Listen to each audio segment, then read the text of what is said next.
నీళ్లు లేక కరువుతో విలవిలలాడే అనంతపురం జిల్లాకు త్వరలోనే సాగు తాగునీటిని అందించేందుకు ట్రై చేస్తోంది ఏపీ సర్కార్. రాయలసీమ జిల్లాలన్నింటికీ వాటర్ వచ్చేలా నీరు ప్రగతి ప్రోగ్రాంను స్టార్ట్ చేసింది. భూమినే జలాశయంగా మార్చి సీమ కరువును తరిమి కొడతామంటున్నారు ఏపీ సీఎం.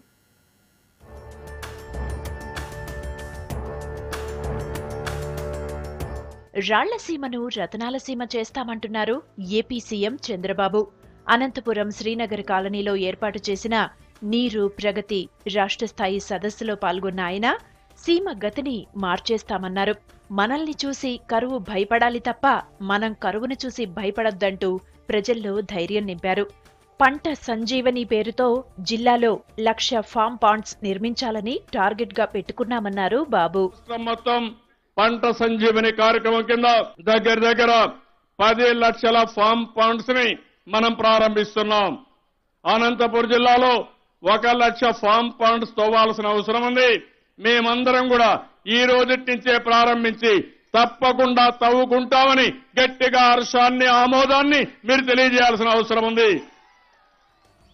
ప్రోగ్రాం కు అటెండ్ అయిన తెలుగు రాష్ట్రాల గవర్నర్ నరసింహన్ చంద్రబాబును ప్రశంసించారు. ప్రజా సంక్షేమ కార్యక్రమాలతో ఆంధ్రాను అభివృద్ధి బాటలో నడుపుతున్నారని మెచ్చుకున్నారు. అనంతపురం జిల్లాతో తనకు ప్రత్యేక అనుబంధం ఉందన్నారు నరసింహన్.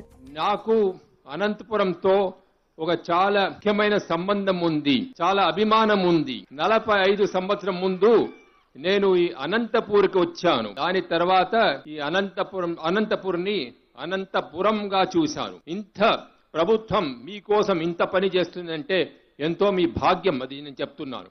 కానీ అన్ని పనులు ప్రభుత్వమే చేస్తూ ఉన్నాం, మేమేం చేయమని అది ఉండకూడదు. దీంట్లో మీ పార్టిసిపేషన్ మాకు కావాలి. అంతకుముందు నీరు ప్రగతి మోడల్ను సీఎం చంద్రబాబుతో కలిసి పరిశీలించారు గవర్నర్.